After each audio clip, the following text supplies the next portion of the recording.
It's always nice when our broadcast areas cross over. We speak with Sussan Ley, the member for Farrer, often in her home electorate, but you're on your way to Balaclava in South Australia. Why is that, Sussan? I am indeed, Ricky. I'm spending a few days here with Senator Anne Ruston looking at regional South Australia.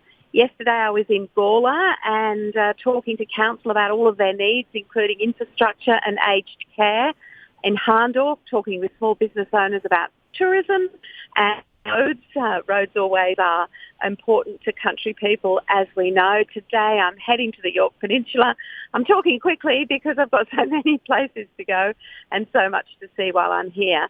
But it is fantastic to be part of a coalition that is really taking an interest in the regional issues that matter so much to your listeners. Yes, you're the Deputy Leader of the Liberal Party, and when it comes to the reception you've received from people, what are they raising with you as their major concern right now? I guess as community members, maybe not about politics itself, but what are they saying they could really do with a hand with? Well, we always want to hear from people who are connected to their communities. So those are the people I've been meeting, and aged care does come up, and investment in regional services does come up, because what people fear is that this Labor government has, in many ways, not realised the importance of regional Australia, and that includes South Australia. We had on the table hundreds of millions of dollars in manufacturing grants for this state, for defence, for space, for cyber, and they're just in a holding pattern. There's no ability, it seems, for this government to actually release funds that they say they're going to, but we've got industries, we've got jobs, we've got coming out of COVID that matters to everyone.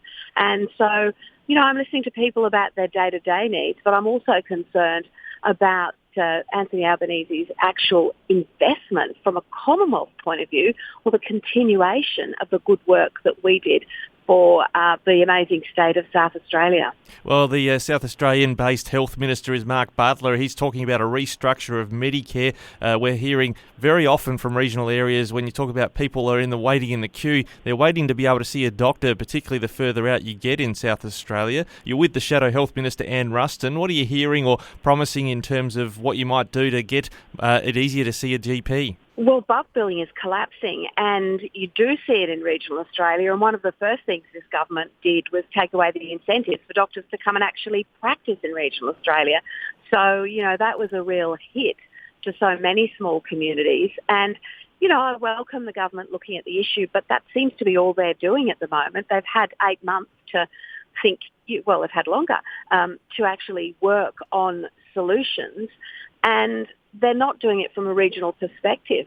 They're not understanding that if you don't get proper primary care in a regional town, you end up in the emergency services somewhere, but you don't have an emergency in regional towns. You have to travel to a big city.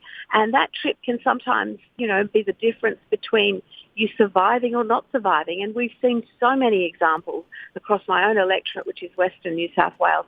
You've just got to have the right supports in place medically in our smaller towns. So, yes, we're certainly hearing that. And, we in opposition are, we're holding the government to account, but we're also looking at new policies and new approaches ourselves. When it comes to new approaches, the federal government announced during this last week that they would be waiving the help debts, or what people used to call HECS debts, for teaching graduates that go to very remote areas. Minister Jason Clare has said he's open to that expanding, I assume, into remote areas, which would include some parts of your own electorate and some parts you're going to be visiting.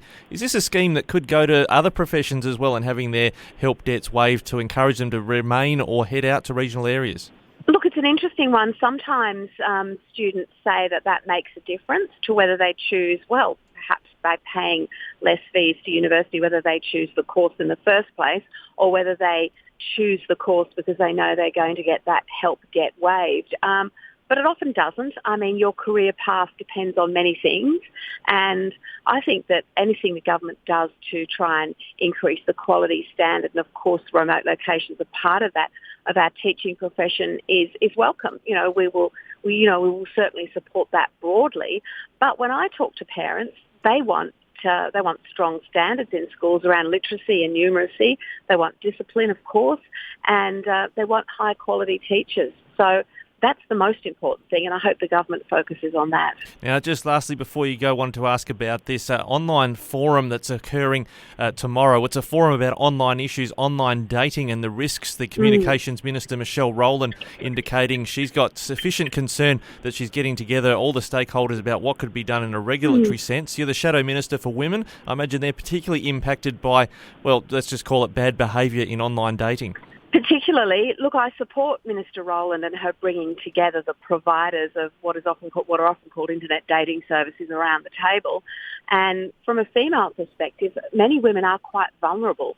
And if a man has a history of violence, I don't think that there should be any reason why he should be allowed to be on an internet dating profile where that history is not disclosed. So there are checks and balances. Now, some of the providers operate by putting in those checks and balances, and I think that's what this roundtable is going to discuss.